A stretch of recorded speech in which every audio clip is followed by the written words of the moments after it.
கோவை நீலகிரி செய்திகளுக்காக செய்திகள் வாசிப்பது சரவணன். முதுமலை தெப்பக்காடு யானைகள் முகாமில் உள்ள உணவு மாடத்தில் உணவு வழங்கும் போது பாகனை திடீரென தாக்கிய வளர்ப்பு யானை. நூழிலையில் உயிர் தப்பிய பாகன், பரபரப்பான காட்சிகள் வைரல்.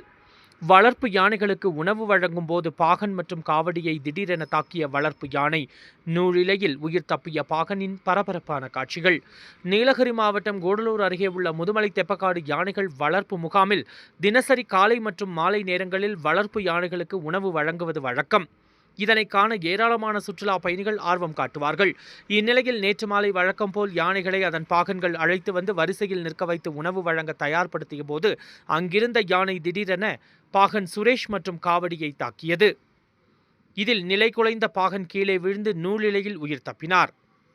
இந்த நிலையில் வளர்ப்பு யானையே பாகன் மற்றும் காவடியை தாக்கும் பரபரப்பான காட்சிகள் தற்பொழுது வெளியாகியுள்ளது.